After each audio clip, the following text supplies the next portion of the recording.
Demi Roussos, un nom inoubliable dans le monde de la musique. Avec sa voix puissante, son style unique et des succès comme Goodbye My Love Goodbye et My Friend the Wind, il a captivé les publics du monde entier. Devenu célèbre dans les années 1970, cette légende grecque de la musique a vendu plus de 60 millions de disques, s'imposant comme une véritable star internationale. Pourtant, derrière le glamour et les applaudissements se cache une vie marquée par des luttes personnelles, des problèmes de santé et des moments de profonde tristesse.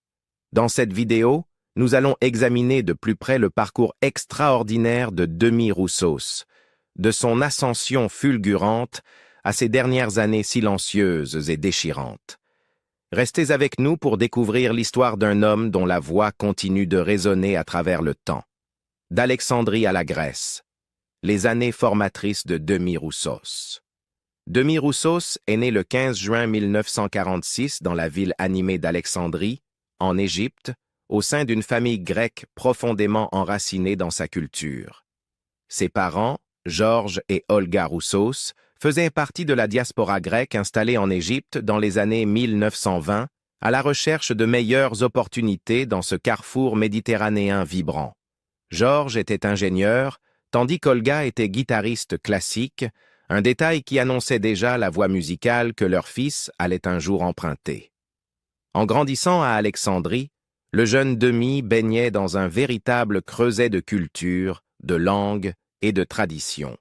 Cette éducation cosmopolite l'exposa à une riche diversité d'influences musicales, allant des mélodies folkloriques grecques aux airs arabes, en passant par le jazz occidental et les compositions classiques.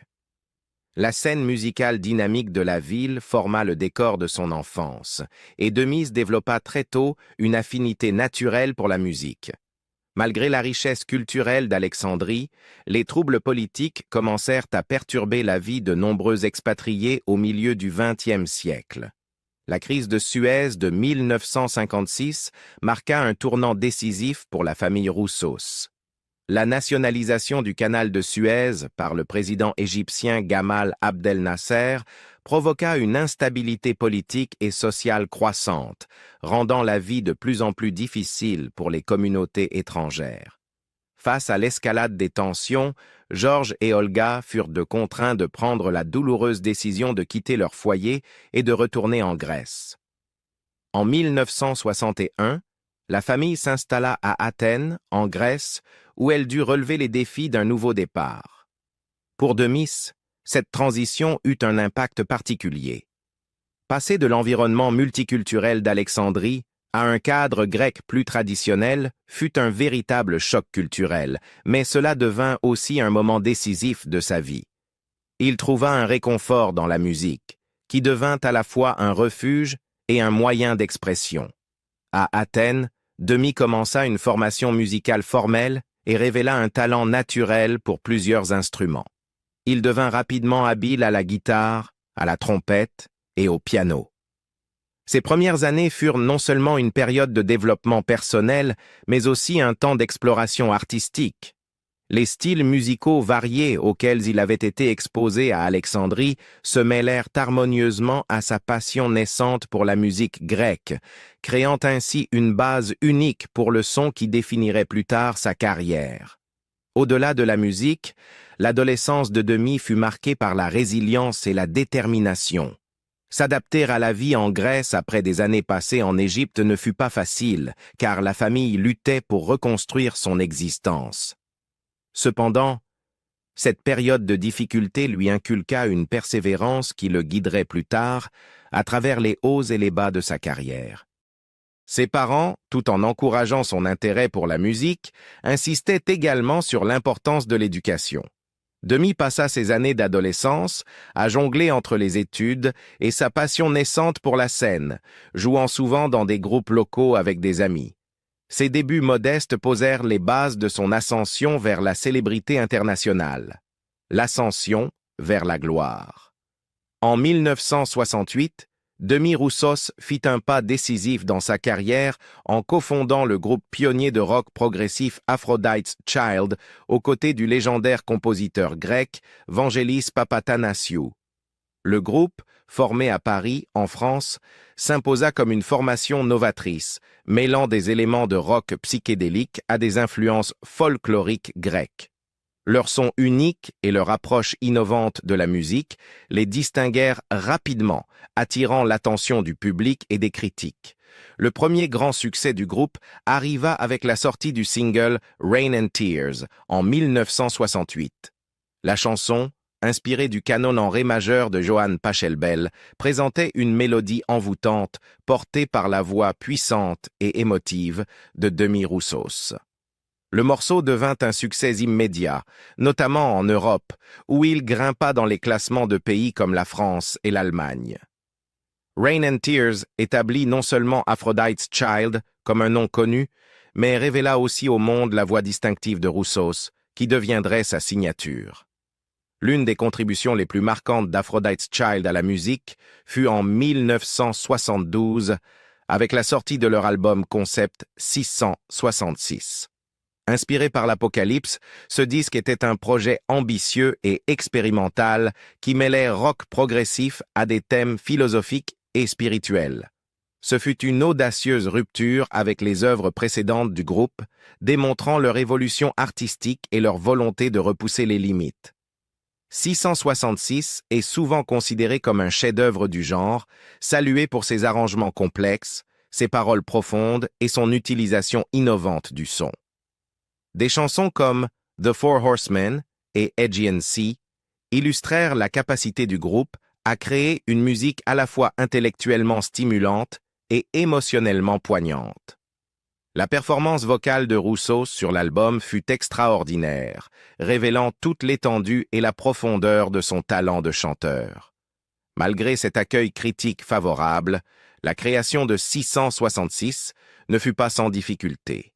Les thèmes inhabituels de l'album et son caractère expérimental provoquèrent des tensions au sein du groupe, les membres ayant des visions artistiques divergentes. Ces différences créatives conduisirent finalement à la dissolution d'Aphrodite's Child la même année que la sortie de l'album. Bien que cette séparation marquât la fin d'une époque pour le groupe, elle ouvrit aussi un nouveau chapitre pour Demis Roussos en tant qu'artiste solo. Après la séparation d'Aphrodite's Child, Roussos lança sa carrière solo avec son premier album Fire and Ice. Bien que cet album reçut un accueil mitigé, c'est son second disque, sorti en 1973, qui le propulsa vers la gloire internationale. Le single Goodbye My Love Goodbye devint une sensation mondiale, atteignant la tête des classements en Allemagne et gagnant une grande popularité à travers l'Europe et au-delà. Goodbye, My Love, Goodbye illustra les qualités qui faisaient de Roussos un artiste à part. La mélodie douce et mélancolique de la chanson prit vie grâce à sa voix richement expressive, véhiculant à la fois vulnérabilité et force. Le morceau toucha un large public, offrant à Roussos une base de fans fidèles et consolidant sa place dans l'industrie musicale. Les années 1970 et 1980 virent Roussos connaître un succès sans précédent, enchaînant les tubes. Des chansons comme My Friend the Wind, Schönes Mädchen aus Arcadia et Someday Somewhere montrèrent sa polyvalence en tant qu'artiste et sa capacité à créer une musique intemporelle. Son timbre vocal distinctif, combiné à son interprétation sincère, rendait chaque chanson mémorable et profondément émouvante.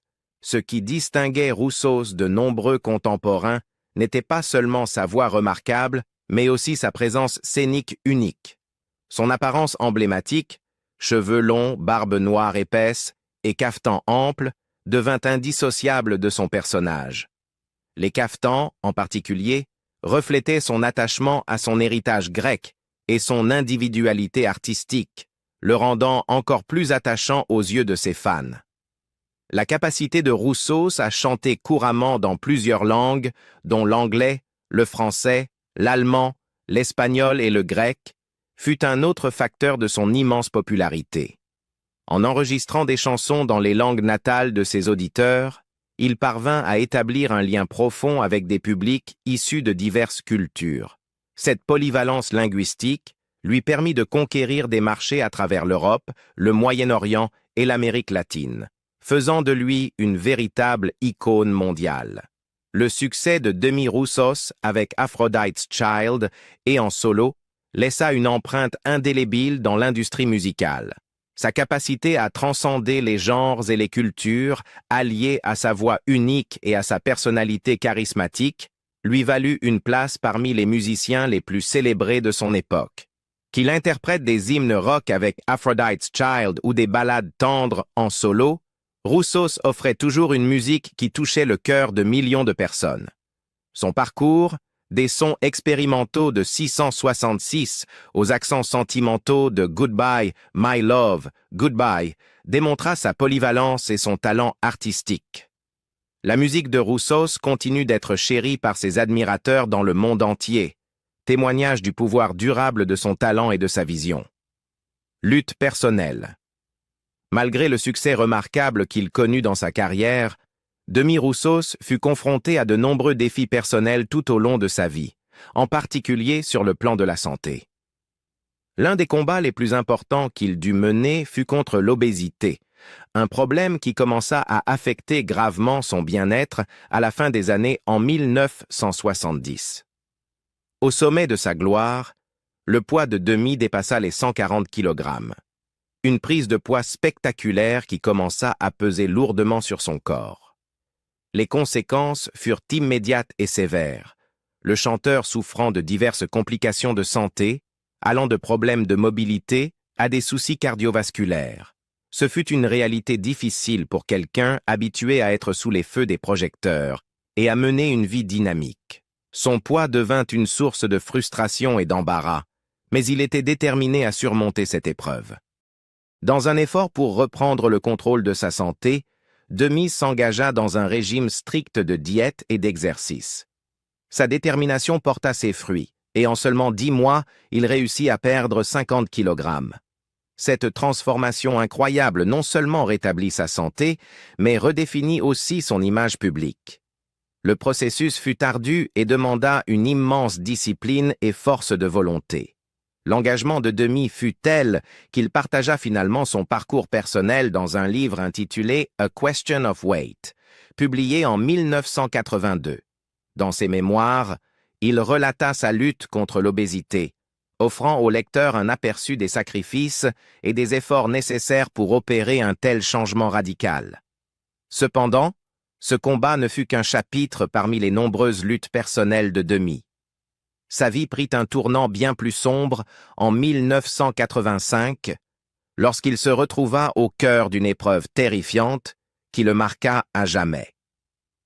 En juin de cette année-là, Demi se trouvait à bord du vol 847 de la compagnie Trans World Airlines, qui fut détourné par des membres du Hezbollah, un groupe militant chiite. L'avion qui assurait la liaison entre Athènes et New York fut contraint d'atterrir à Beyrouth, où les passagers furent retenus en otage. Le détournement, qui dura 5 jours, fut une expérience éprouvante pour tous ceux qui étaient à bord. Demi, comme beaucoup d'autres otages, fut confronté au traumatisme d'être menacé sous la contrainte, craignant pour sa vie à chaque instant. La situation était tendue et imprévisible, les ravisseurs menaçant de recourir à la violence et exigeant la libération de prisonniers. Pendant 5 jours, Demi et les autres passagers endurèrent une pression psychologique et émotionnelle intense, sans jamais savoir ce qui les attendait. Malgré la terreur et le chaos environnant, Demi parvint à garder son sang-froid tout au long de l'épreuve. Sa résilience face à une peur aussi écrasante fut remarquable. Il conserva sa dignité et son calme, refusant de se laisser briser par la situation. Sa capacité à rester serein durant ces 5 jours de captivité témoigna de la force de son caractère. Finalement, les otages furent libérés et Demi retrouva sa vie, bien que profondément marqué par les cicatrices psychologiques de cet événement traumatisant. Les souvenirs de sa captivité le hantèrent pendant des années, Mais il choisit de ne pas se laisser définir par cette expérience. Il refusa que cet épisode diminue son esprit ou affecte sa carrière. Au contraire, il utilisa cette épreuve comme un rappel de la fragilité de la vie et de l'importance de la résilience face à l'adversité. Silence, douleur et lutte contre le cancer. Dans les dernières années de sa vie, Demi Roussos se retira discrètement de la scène publique. Présent sans relâche sur la scène musicale pendant des décennies, il entra dans une phase plus calme de sa carrière, se consacrant à une musique plus légère et introspective. Il s'éloigna des projecteurs, apparaissant de moins en moins lors d'événements publics, bien qu'il continuât à se produire et à sortir de nouveaux albums. Ses disques, principalement en français et en espagnol, trouvaient toujours un écho auprès de ses fidèles admirateurs. Mais sa santé montrait déjà des signes de déclin, marquant ainsi la fin d'une époque pour cet artiste célébré. Au début des années 2000, la santé de Demi commença à se détériorer. Le chanteur, qui avait longtemps lutté contre des problèmes de poids, affrontait désormais une maladie bien plus insidieuse et menaçante: le cancer. Ce fut un coup dur pour l'artiste, qui avait déjà enduré de nombreuses épreuves personnelles et physiques au cours de sa vie. En 2013, il fut diagnostiqué avec un cancer de l'estomac en phase terminale, un diagnostic qui allait bouleverser le cours de ces dernières années. La famille de Demi, en particulier sa fille Émilie, prit une décision qui allait façonner ses derniers jours. Ils choisirent de ne pas lui révéler la gravité de son état.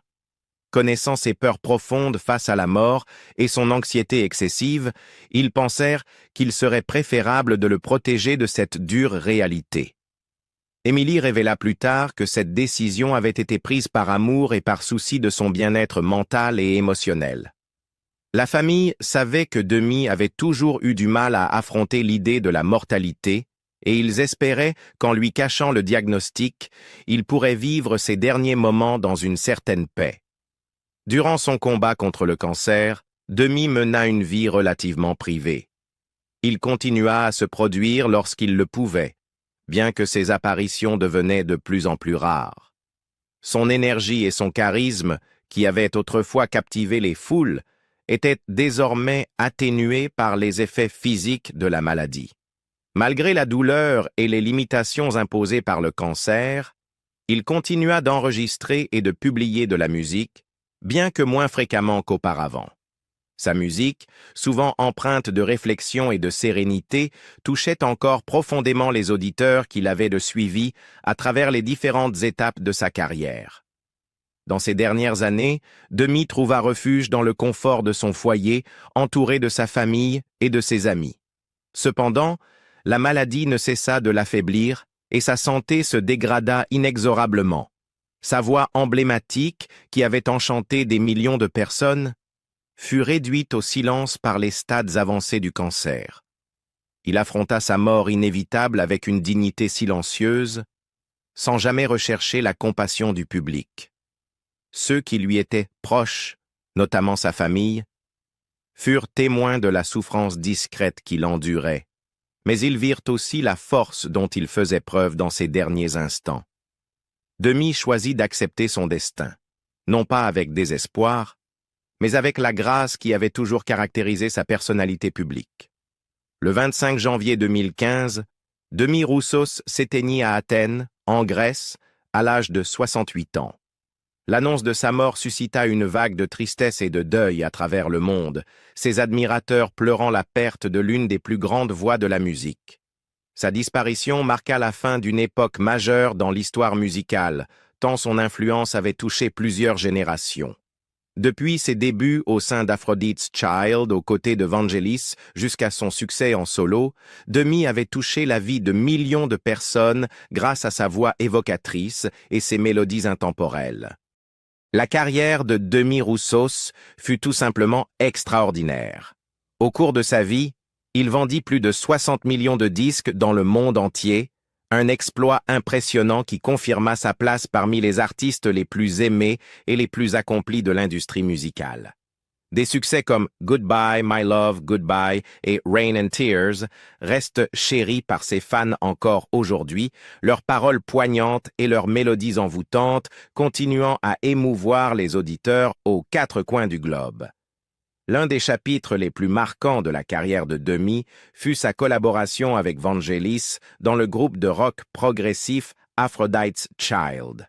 Leur album révolutionnaire 666, sorti en 1972, est encore considéré comme un chef-d'œuvre du rock expérimental, une œuvre d'une ambition artistique immense qui repoussa les limites musicales de l'époque.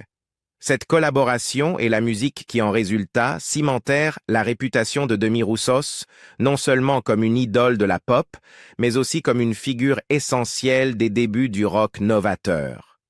Bien que Demi Roussos ne soit plus parmi nous, son héritage perdure à travers sa musique. Sa voix inoubliable, son style unique et sa capacité à toucher le cœur de millions de personnes restent immortalisés dans les chansons qu'il a laissées. Sa disparition ne fut pas seulement la perte d'un artiste, mais la fin d'une époque dans le monde de la musique, laissant un vide qui ne sera jamais comblé. La vie de Demi Roussos fut remplie de sommets extraordinaires et de chagrins profonds, laissant derrière lui un héritage qui ne sera jamais oublié. Son talent incroyable, sa force face aux épreuves personnelles et sa musique intemporelle continuent d'inspirer et de toucher les cœurs partout dans le monde. Quelle est votre chanson préférée de Demi Roussos? Dites-le nous dans les commentaires ci-dessous. Et si vous avez aimé cette vidéo, n'oubliez pas de liker, partager et vous abonner pour d'autres récits de vies incroyables. Merci de votre fidélité.